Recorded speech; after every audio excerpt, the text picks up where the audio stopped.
चलिए next question की बात करते हैं। जो नेक्स्ट क्वेश्चन ये आता है सबसे इम्पोर्टेंट, सैलरी के बारे में। तो पाकिस्तान में एक सॉफ्टवेयर इंजीनियर की सैलरी कितनी है क्या बात भाई? तो मतलब मैं ना पढ़ा रहा था, मतलब कुछ टाइम जब स्टार्ट करने से पहले मैं पढ़ाता भी था, कोडिंग पढ़ाता था, वेब डेवलपमेंट और एंड्रॉइड डेवलपमेंट। तो मैं मतलब कुछ कंट्रीज के बंदे को पढ़ाता था, पाकिस्तान, बांग्लादेश, भूटान, नेपाल, इंडिया, ये सब 4-5 कंट्री जो आसपास थी जहाँ पर हिंदी लोग समझ जाते हैं, वो लोग हिंदी में पढ़ते थे। तो मैं उन लोग को पढ़ाता था। तो मुझे एक बंदा मिला बांग्लादेश से, और उस बंदे ने ना बीटेक कर रखा था, और बीटेक करने के बाद, बीटेक कंप्यूटर साइंस, 4 साल हो गए उसको, 4 साल बाद वो एज अ लेबर काम कर रहा था वहाँ पे, लेबर। तो मेरे को मिला, अप्रोच किया उसने कि सर मेरे को एंड्रॉइड में कुछ नहीं आता है, मैंने भले ही डिग्री कर रखी है, बट मुझे इंटरेस्ट है कि यार मैं जो ऐप चलाता हूँ जैसे व्हाट्सएप, फेसबुक, तो मैं भी ऐसी ऐप बनाना चाहता हूँ, तो इसीलिए मैंने आपको अप्रोच किया। वीडियोस देखी हैं आपकी, वो काफी मतलब आपने बल्कि इनफैक्ट पूरी दुनिया से लोगों को इकट्ठा करके उनसे नॉलेज ली है और अपने पॉडकास्ट के थ्रू मतलब डिलीवर करने की कोशिश की है जी। और इंडियंस जो मैंने वो जापान वाली वो भी मैंने वीडियो देखी थी, वो जो भाई जापान होते हैं एज अ सॉफ्टवेयर इंजीनियर वहाँ काम कर रहे हैं, वो काफी इंटरेस्टिंग थी वीडियो, मुझे अच्छी लगी थी वो। पता है फौज भाई, यहाँ पे भी एक ऐसा सीन है, मतलब मे भी सब जगह ही है कि भैया गूगल या मैंग जो है ना, मैंग कंपनी में जॉब लगना बहुत बड़ी बात है। जैसे हम लोग अगर स्टूडेंट लाइफ में देखते, अरे भाई गूगल में जॉब लग गई, मतलब बहुत बड़ी बात है। तो मैंने सोचा कि मैंग को ही कंप्लीट कर लेते हैं। तो मैंने मैंग जो था अपने चैनल पे है, वो मैंने सब जगह से Google, Facebook, Meta, Amazon, Netflix, इन सब लोगों को लिया और एक वीडियो बना दिया उसी में सब। Hey guys, welcome back to another new interesting podcast. आज का पॉडकास्ट गाइस थोड़ा सा अलग और थोड़ा सा डिफरेंट होने वाला है, बिकॉज आज हमारे गेस्ट हैं फहद सर फ्रॉम पाकिस्तान। तो आज की इस वीडियो में हम ये देखेंगे कि इंडिया वर्सेस पाकिस्तान में एज अ सॉफ्टवेयर इंजीनियर के क्या डिफरेंसेस है, सैलरी क्या है, लिविंग कॉस्ट क्या होती है, और सबसे इंपॉर्टेंट टैक्स कितना है वहाँ पे। तो ये सारे जो डिफरेंसेस हैं आज की इस वीडियो में we will discuss it. And उससे पहले यार पता है आपको क्या करना है, give support and let get start.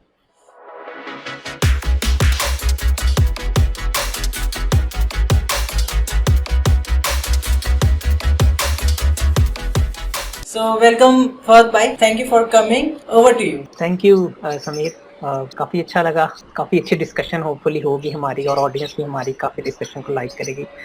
तो सबसे पहले यार जैसा कि आपने अपनी ऑडियंस को बताया कि डिफरेंसेस सॉफ्टवेयर इंजीनियरिंग के पर्सपेक्टिव से और उस इंडस्ट्री के पर्सपेक्टिव से पाकिस्तान में, मैं तो पाकिस्तान का ही मेनली बता सकूंगा, फिर कंपेयर कर लेंगे इंडिया में इसको भी।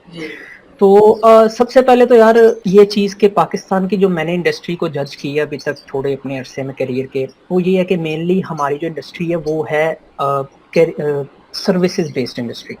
प्रोडक्ट्स बहुत अवेलेबल हैं, इधर भी कंपनीज ने अपने अपने प्रोडक्ट्स बनाए हैं, लेकिन वो भी एज अ सर्विस जो है वो मेंटेनेंस से उसमें दे रहे हैं। मेजरली हमारा जो काम है वो सर्विस बेस्ड है। सर्विस से मुराद के हम वेब डेवलपमेंट में आ जाते हैं, हमारी इंडस्ट्री में बहुत अवेलेबल है, इसका स्कोप है, जॉब्स हैं। मोबाइल डेवलपमेंट का है, गेम डेवलपमेंट बड़ी एक थ्राइविंग इंडस्ट्री है हमारी, बट मेनली जो है फोकस वो मोबाइल, वेब और गेम, यही 3 में रहता है। इसी से रिलेटेड फिर ऑब्वियसली आप भी जानते हैं कि वेब डेवलपमेंट में आगे फुल स्टैक आ जाता है, आगे बैक एंड इंजीनियर आ जाता है, फ्रंट एंड आ जाता है, गेम डेवलपमेंट में ऐसे आगे इसकी आगे ब्रांचेस आ जाती हैं। अब एक नया डिपार्टमेंट डेवऑप्स भी आ जाता है, इसी के अंदर ही आता है, ऑब्वियसली वो डोमेन में डेवऑप्स की इसी के अंदर आती है। तो ये सब चीज़ें जो है मेजरली मैंने नोटिस की हैं अपनी इंडस्ट्री में, और इन्हीं की ज़्यादा जॉब्स अवेलेबल हैं।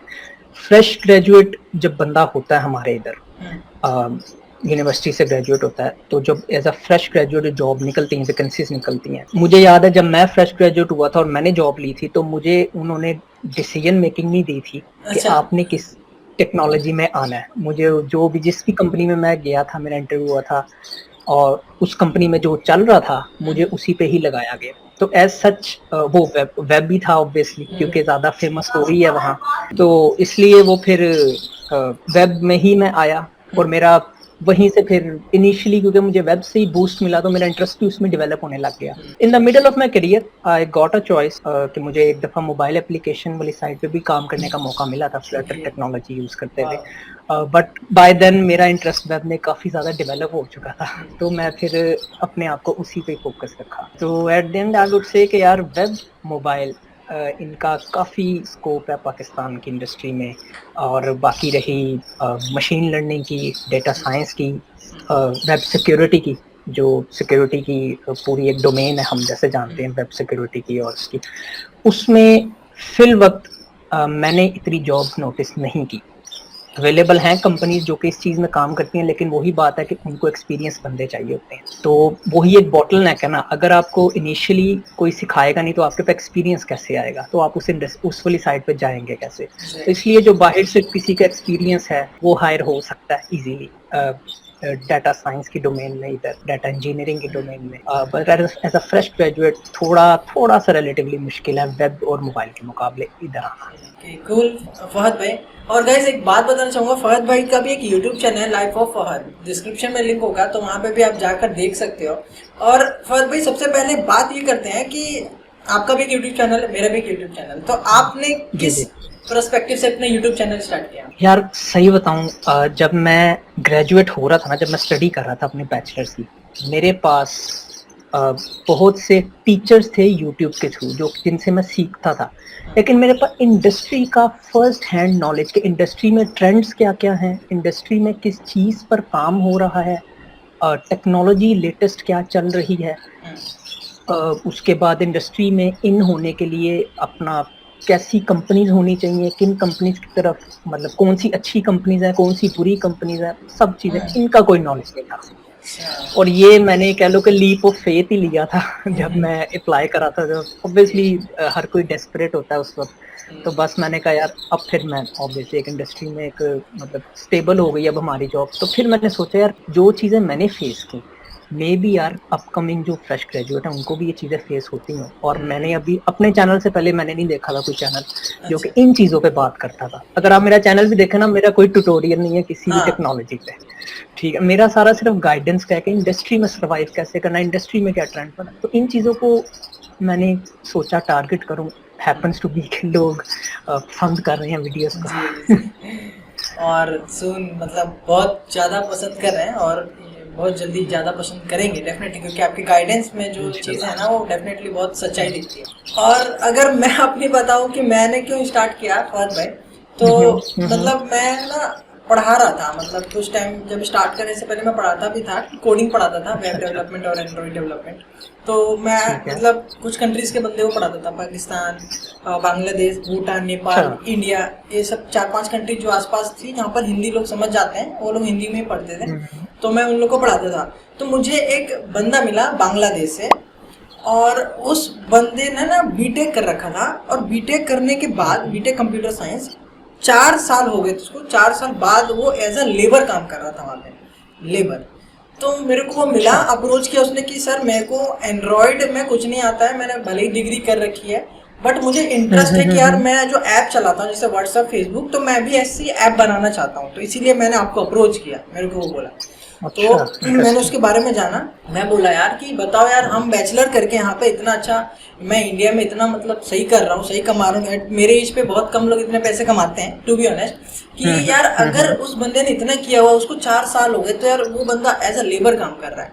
तो मैंने बोला यार यहाँ पे पढ़ाई सब कुछ नहीं है, कोडिंग प्रोग्रामिंग सीख लो, वो चीज़ें कहीं ना कहीं तो कंप्लीट नहीं है वो चीज़ें, गाइडेंस होना, सही गाइडेंस होना बहुत ज़रूरी है। फिर मैंने यार रियलाइज़ किया कि चलो एक चैनल स्टार्ट करते हैं अपना, और वहाँ पर ऐसी गाइडेंस, ऐसे ट्यूटोरियल्स, ये सारी चीज़ें अपलोड करेंगे। और अब आप देख रहे हैं कि थोड़ा ठीक चल रहा है और लोग भी पसंद कर रहे हैं। मैं वीडियोस देखी हैं आपकी, वो काफ़ी मतलब आपने बल्कि इनफैक्ट पूरी दुनिया से लोगों को इकट्ठा करके उनसे नॉलेज ली है और अपने पॉडकास्ट के थ्रू मतलब डिलीवर करने की कोशिश की है जी। और इंडियंस जो मैंने वो जापान वाली वो भी मैंने वीडियो देखी थी, वो जो भाई जापान होते हैं एज अ सॉफ्टवेयर इंजीनियर वहाँ काम कर रहे हैं, वो काफ़ी इंटरेस्टिंग थी वीडियो, मुझे अच्छी लगी थी वो।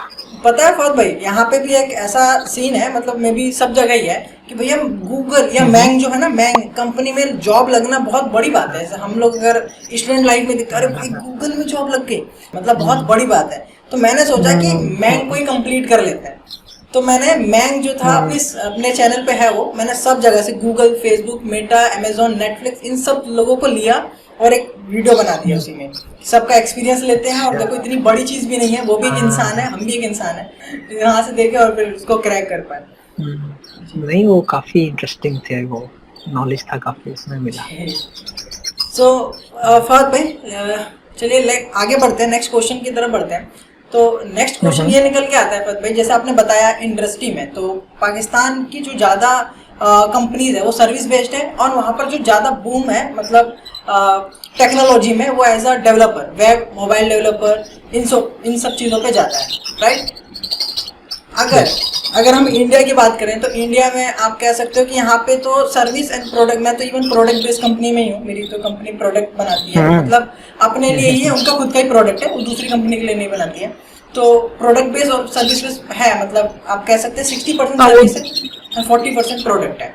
और टेक्नोलॉजी के मामले में ओवरऑल सेम है, बट यहाँ थोड़ा सा डेटा एनालिस्ट जैसे बिजनेस एनालिस्ट ये सब जो है ये भी थोड़े से बूम पर चल रहे हैं, और इवन एमएल की भी पोजीशन बेंगलोर वगैरह में बहुत अच्छे से निकल रही है। तो यहाँ तो ये सिनेरियो है टेक्नोलॉजी का। फहद भाई अब लिविंग कॉस्ट की बात करते हैं, हमें समझ में आ गया टेक्नोलॉजी ये बूम पे है, अब लिविंग कॉस्ट कितनी है एज अ सॉफ्टवेयर इंजीनियर की इन पाकिस्तान? यार लिविंग कॉस्ट ना एक तो बड़ा सब्जेक्टिव सा है मैटर, क्योंकि बंदे मैन टू मैन डिपेंड करता है। अब जिस तरह मैं अपनी अगर बात करूं तो मेरा तो अपना एक घर है, ठीक है, और ऊपर से स्पेशली पंजाब साइड पे जहाँ मैं रहता हूँ लाहौर में, यहाँ पे ना अपार्टमेंट कल्चर कम है, ठीक है, यहाँ पे ज्यादा है घरों का, अपने अपने घर हैं लोगों के।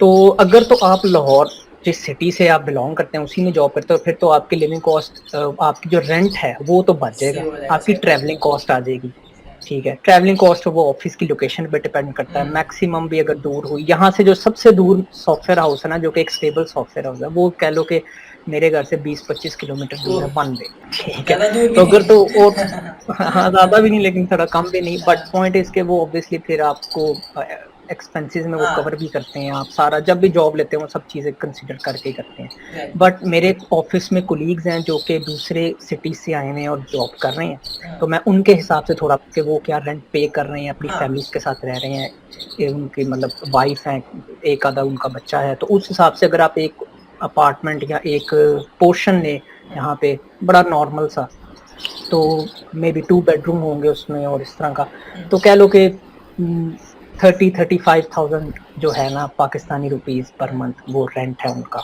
उसके बाद उनकी ट्रैवलिंग का, खाने का, ये सब कर करा के तो लिविंग कॉस्ट एज सच है कवर हो जाती है, ये मैं आपको बता रहा हूँ कि ना कवर हो जाती है, जो आपको सैलरीज मिलती हैं। सैलरीज यहाँ पे अच्छी हैं, सॉफ्टवेयर इंजीनियर की सैलरीज अच्छी हैं यहाँ पे बाकी फील्ड्स के मुकाबले। तो लिविंग कॉस्ट ठीक है, एक थोड़ी सी है क्योंकि महंगाई, इन्फ्लेशन जनरली हो भी रही है, और ट्रेंड देखें दुनिया में भी हो रही है, तो पाकिस्तान में थोड़ा सा ज़्यादा हो रही है लेकिन ये है कि अगर आप सॉफ्टवेयर इंजीनियर काम कर रहे हैं तो फिर वो कवर हो जाती है। तो ओवरऑल हम कह सकते हैं फहद भाई की 50,000 पर मंथ की फैमिली, 50,000 में फिर आपकी सेविंग्स नहीं है तो इनमें भी आप कह लो कि 100 या 125,000 अगर हो तो आप एक रिलेटिवली अच्छा एक डिसेंट लाइफस्टाइल जो है यहाँ पे। अगर मैं इंडिया की बात करूँ फहद भाई, इंडिया में अगर आप रह रहे हैं जैसे बेंगलोर साइड रह रहे हैं, तो वो तो बहुत महंगा एरिया है बेंगलोर से, क्योंकि बेंगलोर जो है पूरे इंडिया का सबसे एक्सपेंसिव सिटी में से एक नंबर 1 पे है वो। तो वहाँ पे सबसे पहले तो सॉरी वहाँ पे क्या अपार्टमेंट सिस्टम वहाँ अपार्टमेंट सिस्टम, फ्लैट वगैरह मिलना बहुत मुश्किल से मिलता है फहद भाई, इजी भी नहीं मिलता। अच्छा बहुत मुश्किल से वहाँ मिलते हैं अपार्टमेंट, और वहाँ तो अपार्टमेंट का किराया अगर मैक्सिमम जाएंगे ना तो 3-3 लाख रुपए पर मंथ किराया है वहाँ पे अपार्टमेंट का, इतना महंगा है। और जी, और मिनिमम आप लेंगे तो मिनिमम अगर एक सिंगल बंदा है, तो मेरा एक फ्रेंड है वो बता रहा था कि हाँ मतलब 12 से 15 हज़ार के बीच में मिला हुआ है। तो ये वहाँ पर उसको तो ठीक मिल गया फिर जी हाँ, और सिंगल तो है, बैचलर लाइफ का तो यहाँ भी थोड़ा इजीली हो जाता है मैनेज लेकिन फैमिली के साथ थोड़ा फिर मुश्किल होता है। सही बात। और वही सब सेम चीज़ है, मतलब अगर बंदा बेंगलोर में है तो वो 15-17 हज़ार में अपना कर लेगा, दोनों चीज़ कर सकता है, खाना और रहना। अगर और बेंगलोर से आउटसाइड है, लाइक पुणे में है या फिर दिल्ली वगैरह में है, तो यहाँ तो मेरे हिसाब से 10 से 12 में ही हो जाएगा उसको सब कुछ। या पीजी भी मिलते हैं वहाँ पे भी, आई गेस पीजी का सीन होगा जहाँ पर रहना और खाना वो लोग ले लेते हैं, दोनों साथ में देते हैं। तो यहाँ पे भी वो सीन बहुत ज़्यादा चलता है यहाँ पे दिल्ली में स्पेशली पीजी वाला सीन। खैर अब स्पेशली एक बात हो रहा है कि कोविड के बाद अब ना यहाँ पे भी रिमोट वर्क का बड़ा ट्रेंड शुरू, खैर दुनिया में शुरू हुआ है तो यहाँ भी शुरू हो गया रिमोट वर्क का। तो इवन मेरी कंपनी में भी कुछ लोग हैं जो कि काफी दूर से बिलोंग करते हैं सिटी से ना, सिटी के अंदर से नहीं, आउटसाइड सिटी, मतलब वो भी काफी दूसरे शहर दूर, से, हाँ। मे बी दूसरे शहर भी, ये के कह ले कि दूसरे प्रोविंस के पास, जो इस ओके। प्रोविंस के शहर है उधर से। अच्छा। तो उन्होंने तो परमानेंट वर्क फ्रॉम होम लिया है। हाँ, ये चीज वो नहीं आते ऑफिस, वो पूरा पूरा साल ऑफिस नहीं आते। तो लेकिन ये है कि वो इस लेवल पे फिर हैं कि उनको फिर जरूरत नहीं पड़ती ऑफिस में किसी के साथ इंटरेक्ट करने की, वो बहुत सीनियर हैं वो कोलीग्स। तो फिर आपको फिर इतना सीनियर और होना भी चाहिए एक्सपीरियंस कि आप फिर इतनी दूर से अकेले काम कर सके, क्योंकि सही हमारी बात है। फील्ड में होता भी है ऐसे सही बात कि है। एक्सपीरियंस हो फिर ही रिमोट वर्क हो सकता है, अभी नहीं हो सकता। सो फहद भाई, अब बात करते हैं टैक्स का।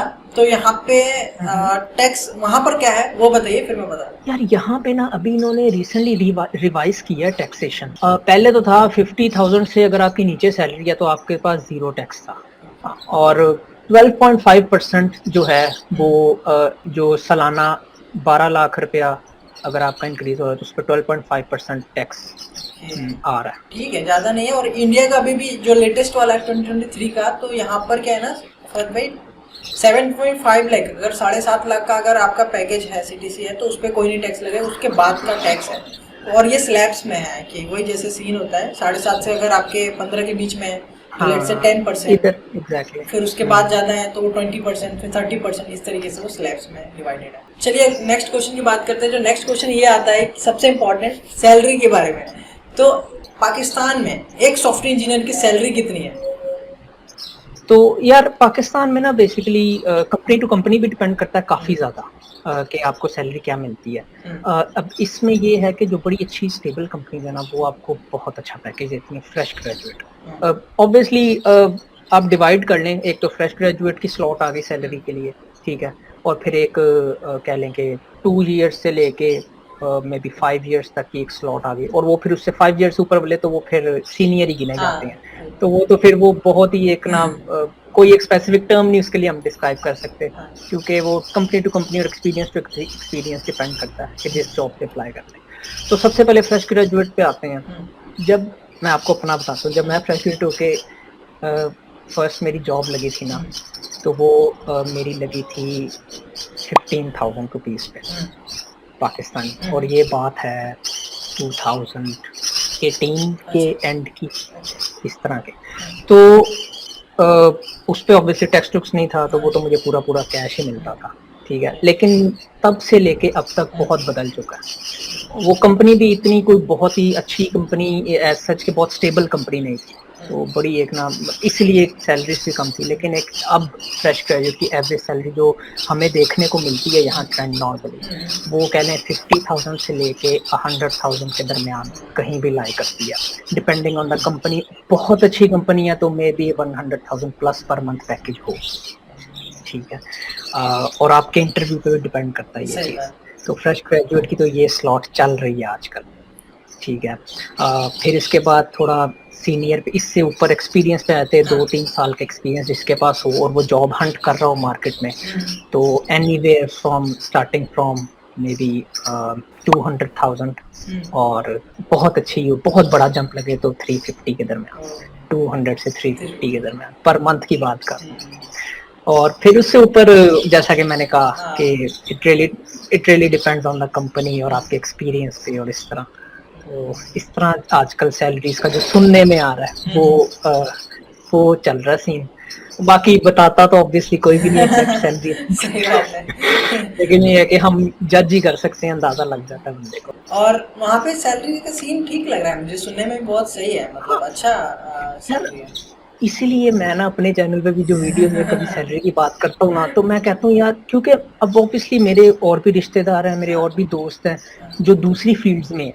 जिस तरह कोई डॉक्टरी की फील्ड में MBBS किया उसने, डॉक्टर की काम जॉब कर रहा है, या मे बी कोई MBA करके कहीं काम कर रहा है, कोई बैंकर है, कोई इस तरह। और उनका एक्सपीरियंस, उनका एज ब्रैकेट मेरे राउंड ही है। और मतलब जब मैं पता है सैलरीज कितनी है, एक दूसरे को हम दोस्त हैं आपस में, ठीक है। तो फिर जब मैं कंपेयर करता हूँ तो मैं कहता हूँ यार सॉफ्टवेयर इंजीनियर इस वक्त पाकिस्तान में ना सैलरी के हिसाब से बहुत खुशहाल है। हालात जैसे भी हों मुल्क के या जो भी, ऑब्वियसली ऊंच नीच होती रहती है, वो दुनिया में हर मुल्क में होती है, हमें पता है। हालात कभी स्टेबल रहते हैं कभी नहीं रहते, बट सैलरीज अच्छी हैं पाकिस्तान में सॉफ्टवेयर इंजीनियरिंग की, सही अगर आप एक अच्छी स्टेबल एवरेज कंपनी में लगे हुए हैं। बात। तो बाकी इंडिया में बताएं यार, इंडिया में क्या हिसाब है? इंडिया में मतलब ये मैं बोल सकता हूँ, जहाँ तक अभी तक मैंने एक्सपीरियंस जो किया हुआ है उसके अकॉर्डिंग, इंडिया में अगर आप अच्छे कॉलेज से पास आउट हो रहे हो, पॉपुलर कॉलेज से, तो आपको मिलने को तो 15 लाख का भी मिल सकता है पैकेज, 20 लाख का भी मिल सकता है पैकेज। मतलब ये डिपेंड करता है, अगर आप एक अच्छे कॉलेज से नहीं हो, नॉर्मल कॉलेज से फ्रेश ग्रेजुएट हो रहे हो, तो आप मतलब यहाँ पे 3 लाख तो मिनिमम है, इतना तो एक सॉफ्टवेयर इंजीनियर को मिलता ही मिलता है। मतलब 25,000 रुपये महीना हो रहा है उसका, 25,000 रुपये हैंड में उसको मिलेगा ही मिलेगा। अगर उसने और अच्छा एफर्ट लगाया, स्किल पे डिपेंड करता है और कंपनी पे भी डिपेंड करता है, अच्छी जगह पहुंचा तो वो 25,000 का वो 2 लाख रुपये भी महीना उठा सकता है, depending on the skill and company. अच्छा। तो वैसे इंडिया में इन्फ्लेशन है, मतलब महंगाई है, रिसेंट ईयर्स में हुई है? जी बिल्कुल बिल्कुल हुई है, क्योंकि यहाँ तो हुई है, इसीलिए सैलरीज बढ़ी रही हैं इंजीनियर्स की ना यहाँ। जो मैंने अभी आपको फिगर बताई है, ये लेटेस्ट फिगर्स हैं जो कि हम इंडस्ट्री में सुनते रहते हैं, या इवन फ्रेश ग्रेजुएट जो हमारी कंपनी में भी आते हैं उनको पैकेजेस मिलते हैं, तो वो इन्फ्लेशन के हिसाब से ही उसको कंसिडर करके कंपनीज लगाती हैं। तो यहाँ पे तो महंगाई है इसलिए तनख्वाहें भी बढ़ी, वहाँ पे महंगाई है मतलब उतनी नहीं है फहद भाई, मगर हाँ फिर भी जो नॉर्मल इन्फ्लेशन रेट होता है उसके अकॉर्डिंग है, पेट्रोल ये सब ऑयल वगैरह ये सब तो है, तो उसके अकॉर्डिंग भी सैलरी भी ठीक है। मतलब मैं भी बोल सकता हूँ कि सॉफ्टवेयर इंजीनियर मचा रहे हैं, और इवन कुछ साल का एक्सपीरियंस हो जाता है तो आप बिलीव नहीं करोगे फहद भाई, मैं अपना एक इंसिडेंट बताता हूँ। मेरी कंपनी में जब मैं लगा था स्टार्टिंग में, तो मेरे पूरा फ्लोर थे ना, पूरा फ्लोर के एक मैनेजर होता है, मे भी आपको पता होगा, तो पूरे फ्लोर के मैनेजर थे, वो थोड़े से हैं हेवी, 1.5 कुंटल के आई गेस होंगे। तो मेरे पास आए एक दिन, थोड़ा सा बात कर रहे थे कि अरे तुम किस पे काम करते हो, ये हो, मेरे बारे में पूछ रहे थे। जब मैं उस टाइम नया गया था, 1-2 दिन हुए थे मुझे कंपनी में। अच्छा।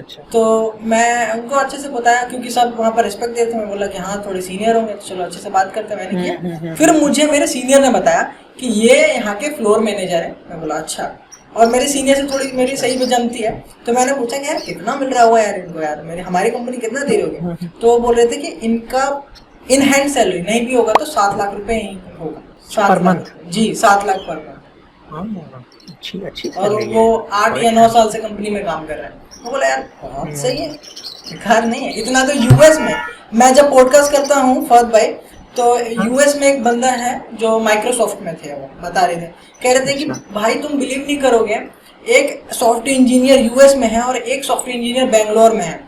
तो बेंगलोर वाले ने ना 3-4 साल में 2 कार खरीद ली हैं, और मेरे को यहाँ 3-4 साल में मैंने एक भी कार नहीं खरीद पाया। आप समझ जाओ कि मेरे से ज्यादा खुशहाल बेंगलोर वाला है जो इंडिया में है, आप समझ जाइए आप। तो बेंगलोर में सैलरी बहुत सही है, और इवन मैं जिस एरिया में हूँ गुड़गांव में, उसमें भी बहुत सही सैलरी देते हैं जी। तो मतलब सैलरीज के हिसाब से मेरे ख्याल से पाकिस्तान इंडिया दोनों अपने अपने ठीक है, जो गुजारा हो जाता लोगों का। अरे बिल्कुल फहद भाई। सो फहद भाई, एंड ऑफ दिस वीडियो आप कुछ एडवाइस देना चाहोगे अपने ऑडियंस को, हमारे ऑडियंस को, जो कि सोच रहे हैं कि यार चलो हम लोग भी आईटी में हैं या सीएस में हैं, और हमें किस तरीके से सही तरीके से चीज़ें करनी चाहिए, पहले क्या सीखनी चाहिए, और किस तरीके से कंपनी में अप्रोच करना चाहिए जिससे कि हमें अच्छी जॉब मिल जाए? यार मैं सबसे पहले तो आप लोगों को ये कहूँगा कि अपनी ना सोशल प्रेजेंस थोड़ी सी स्ट्रॉन्ग बनाए। मुझे भी जो फ्रेश ग्रेजुएट्स के मैसेजेस आते हैं ना, वो ये कहते हैं पार्टनरशिप्स नहीं मिल रही, मतलब जॉब्स नहीं मिल रही, हम फ्रेश ग्रेजुएट है इतने अरसे से। मैं यार सबसे एक तो फ्री प्लेटफॉर्म जो है ना लिंक्डइन, लिंक्डइन एक ऐसा प्लेटफॉर्म है जहाँ पे आप यकीन करें हर अच्छी कंपनी की प्रेजेंस है, और आपका सिर्फ ये काम है, आपने गूगल पे अपने शहर के उस एरिया के लिस्ट निकालनी है और उन कंपनीज को जाके फॉलो करना, उनकी जॉब पोस्ट को अलर्ट का ऑन कर लेना, और अपनी एक अच्छी सी रेज्यूमे बना के ऑलरेडी रखें ऑन द गो। यूं ही आपको जॉब आई, आपने पढ़ा, आपको मैच किया, आपने अप्लाई कर देना। उसके बाद आती इंटरव्यूज की प्रिपरेशन, वो मीन टाइम में आपने करनी ही है। वो मैंने अपनी पिछली वीडियो में कहा था कि इंटरव्यू हमारे जो है ना इंडस्ट्री में, और आप सेकंड करोगे मेरी बात के साथ, कि ज़्यादा मुश्किल होते हैं एक्चुअल जॉब से। ठीक है, उसकी वजह के ऐसे ही है, यही ट्रेंड है। उन्होंने सॉफ्टवेयर इंजीनियर एक बेसिकली बहुत बड़ा एक स्कोप आ जाता है, बहुत बड़ी डोमेन आ जाती है, ठीक है। अगर तो आप सिर्फ कह लो कि वेब डेवलपमेंट में सिर्फ डेटाबेस का आपने सिर्फ काम करना हो तो फिर आप उसी की उसमें डोमेन में रह जाओगे, लेकिन software engineering is a big thing. तो इंटरव्यू भी फिर उस हिसाब से ही होता है। तो इंटरव्यू की प्रिपरेशन करते अब तो यार वो लीड कोड टाइप और हैकर रैंक टाइप इतनी वेबसाइट्स आ गई हैं, आप वहाँ पे प्रॉब्लम सॉल्विंग स्किल्स अपने इम्प्रूव कर सकते हैं, ये सब कर सकते हैं। तो ये करो साथ साथ। मैंने अपने स्टूडेंट लाइफ में नहीं किया और ऑनेस्टली मैं कभी कभार ये चीज़ पछताता हूँ कि यार काश तब कर लेते तो एटलीस्ट चलो थोड़ा सा ना ज़्यादा हमारे पास जो अभी है थोड़ा ज़्यादा होता। सही बात। लेकिन ये है कि आप लोग के अगर मौका है तो आप लाजमी करें। दूसरा, आईटी इंडस्ट्री में आओ यार। इसमें ये एक सवाल ही ना दिया करो आए या ना आए, आओ। आने के बाद देख लेंगे यार किधर आपका दिल लगता है, किस फील्ड में लगता है। अगर आपको प्रोग्रामिंग की थोड़ी बहुत भी नॉलेज है, इंटरेस्ट है, आप आ जाओ। बाकी इंडस्ट्री आपको खुद सेटल कर लेगी आपने किस एरिया में काम करना है। सही बात। वो एक ऑर्गेनिक प्रोसेस होता है, हर कोई गुजरता है उससे, हम भी गुजरे, आप भी गुजरोगे, तो चिल सीन है, कोई मसला नहीं। ओके फहद भाई, होप सो कि हमारी ऑडियंस को ये समझ में आया होगा इंडिया वर्सेस पाकिस्तान में एज अ सॉफ्टवेयर इंजीनियर की क्या डिफरेंसेस हैं। एंड अगर गाइज आपको सही लगा हुआ तो यार सपोर्ट करना, लाइक करो भर भर के, कमेंट करो, या आपका कुछ डाउट है तो आप कमेंट में पूछो कि हाँ ये क्वेश्चन या हमारे ये डाउट्स हैं, तो डेफिनेटली आपके डाउट्स भी क्लियर किए जाएंगे। अगर वीडियो सही लगी हो तो वीडियो को लाइक करना, चैनल पर नए हो तो चैनल को सब्सक्राइब कर लो, और फहद भाई का भी चैनल डिस्क्रिप्शन में जाकर चेकआउट कर लो, वो भी गाइडेंस बहुत अच्छे तरीके से देता है। ठीक है फहद भाई, thank you so much for your timing and coming. आप आए और आपने गाइड किया, thank you so much. Thank you Sameer, आपने मुझे इनवाइट किया। Thank you so much.